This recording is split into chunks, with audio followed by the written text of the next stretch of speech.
آپ حضرت ابراہیم علیہ السلام کی مثال لے لیں کہ آپ کو حضرت اسماعیل علیہ السلام کے ساتھ بڑی محبت تھی،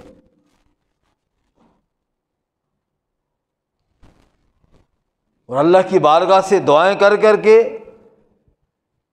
حضرت اسماعیل علیہ السلام کو لیا تھا۔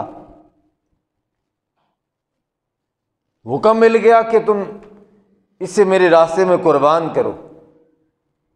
بات بڑی مشکل تھی، خدا کے بعد سب سے محبوب جو تھا ابراہیم علیہ السلام کو حضرت اسماعیل علیہ السلام تھے، لیکن محبوب کی طرف سے حکم آ گیا۔ ان کی محبت اللہ کی محبت سے بہت کم تھی، سب سے بڑا محبوب خدا تھا، سب سے زیادہ محبت خدا کے ساتھ تھی، اور پھر قربان ہونے والا وہ بھی کوئی کم محب نہیں تھا اللہ کا۔ کہا کہ یہ بڑی بات ہے کہ اللہ کریم نے میری قربانی مانگی ہے، خوش ہو گئے اور کہا پھر ایسے کر لو کہ میرے ہاتھ پاؤں باندھ لو، کہ ایسا نہ ہو کہ اس کے راستے میں قربان ہوتے ہوئے میرا جسم کا کوئی حصہ حرکت میں نہ آ جائے، وہ میری حرکت میرے مولا کو ناپسند ہو، اس لیے مجھے باندھ لیں اچھی طرح،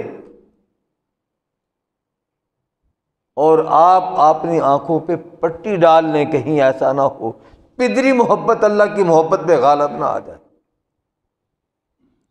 یعنی ابراہیم علیہ السلام نے اللہ کے ساتھ محبت کر کے دکھائی کہ اللہ کے ساتھ محبت ہوتی کیسے۔ تو انہوں نے بھی پھر اخیر کر دی، انہیں بھی شیطان نے برگلانے کی کوشش کی۔ ابراہیم کے خواب کی بات ہے، خواب آئی ہے، اس کے بدلے میں کچھ اور قربان کر لو۔ کہا نہیں، میں اسی کو ذبح کر رہا ہوں اللہ کے راستے میں۔ دیکھا ہے پیغمبر کا خواب عام نہیں ہوتا، حقیقت میں مبنی ہوتا ہے۔ میرے مولا نے جو کچھ مجھ سے مانگا ہے میں نے اس کے راستے میں وہی قربان کرنا ہے۔ یعنی بتا دیا کہ محبت کس کو کہتے ہیں۔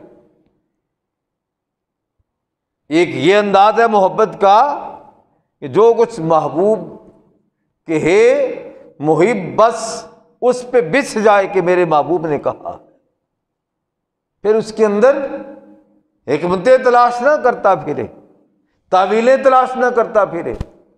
کس کی تعویل یہ بھی ہو سکتی ہے، یہ بھی ہو سکتی ہے، یہ بھی ہو سکتی ہے، ایسے بھی ہو سکتا ہے، ایسے بھی ہو سکتا ہے۔ جو کسی کا عاشق ہوتا ہے، محب ہوتا ہے، پھر وہ اس کے اندر وہ تعویلات تلاش نہیں کرتا، بس محبوب کی منشا کو دیکھتا ہے کہ محبوب نے کیا کہا ہے، اس پہ پھر وہ اپنا سب کچھ قربان کر دیتا ہے، پھر جا کے خلیل کا مقام ملتا ہے۔ ابراہیم خلیل اللہ یوں ہی اللہ کے خلیل نہیں بن گئے کہ ان پہ کوئی آزمائش نہیں آئی، کوئی امتحان نہیں آیا، بغیر امتحان کے ابراہیم اللہ کے خلیل ہو گئے۔ خلیل کا درجہ یوں ہی مل گیا، ایسے نہیں ہے، بڑی بڑی آزمائشیں آئی۔ اللہ کریم قرآن کے اندر بیان کرتا ہے ہم نے ابراہیم کو ہر آزمائش کے اندر پورا پایا، فَأَتَمَّهُمْ، کہ ابراہیم نے کسی بھی آزمائش کے اندر کمی نہیں چھوڑی، اس کے اندر پھر کوئی ذریعہ نہیں تلاش کیا کہ اب شاید ایسے نہیں ایسے ہو جائے، بلکہ جو آزمائش آئی اس آزمائش پہ ابراہیم کو ہم نے پورا پایا۔ وہ چاہے نار نمرود میں کودنا پڑے، بتا دیا کہ محبت کیا ہے۔ کبھی بادل آ کے عرض کرتا ہے کہ ابراہیم آپ ذرا ہمیں حکم دیں، اس آگ کو بجھا کے رکھ دیں گے،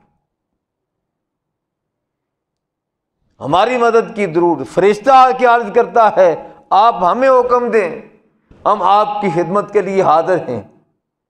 کہا نہیں، مجھے کسی کی حاجت نہیں ہے، میں کب کسی کی خاطر آگ میں جا رہا ہوں، میں تو اپنے مولا کی خاطر آگ میں کودنے لگا ہوں۔ جس کی خاطر آگ میں کودنے لگا ہوں اسے خبر ہے کہ میں کس کی محبت میں جا رہا ہوں۔ میں نے ان کو کوئی برا بلا کہا ہے، ان کے نقصان کی کوئی بات کی ہے؟ جو کچھ کہتا ہوں ان کے بھلے کے لیے سب کچھ کہتا ہوں، ان کے فائدے کے لیے کہتا ہوں۔ ساری منفعت ان کی ہے، سارے فوائد ان کے ہیں، سارا بھلا ان کا ہے، ان کی خاطر میں یہ سب کچھ کہہ رہا ہوں۔ اگر یہ سمجھتے نہیں اور اگر میرے ساتھ یہ متوقع لاگ بیٹھے ہیں، میرا اگر یہ اس طریقے سے خاتمہ کرنا چاہتے ہیں، آگ میں ڈالنا چاہتے ہیں، تو ابراہیم آگ میں کودنے کے لیے تیار ہے۔ رب کائنات وہ بھی لجپال ہے، اس سے بڑا کریم کوئی نہیں، اس سے بڑا لجپال کوئی نہیں، اس سے بڑا مہربان کوئی نہیں، اس سے بڑا بینا کوئی نہیں۔ پھر کیا ہوا؟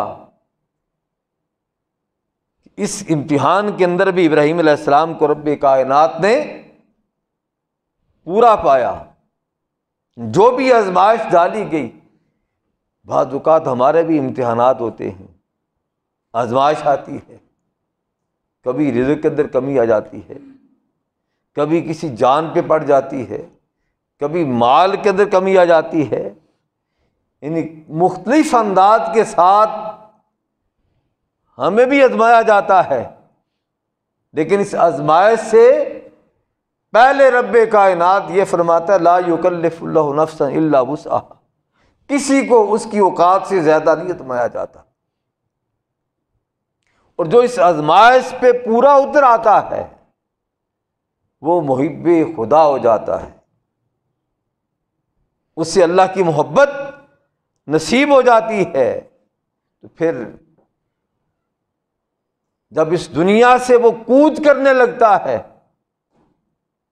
آخری سفر باندھتا ہے، وہ بھی اتنا مہربان ہے، وہ بھی اعلان کرتا ہے یا ایتھا النفس المطمئنہ ارجعی الی ربک راضیۃ مرضیہ، اے دنیا کے اندر اللہ کی خاطر، اللہ کے لیے جینے والے، اللہ کی محبت میں زندگی بسر کرنے والے، اللہ کو اپنا محبوب بنانے والے،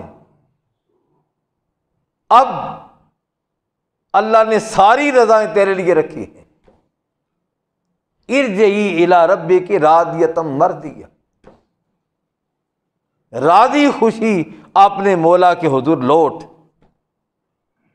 پھر جب وہ فرشتے سامنے آتے ہیں، انہیں دیکھ کے اسے راحت نصیب ہوتی ہے، ایک اطمینان سا محسوس ہوتا ہے، ایک خوشی محسوس ہوتی ہے۔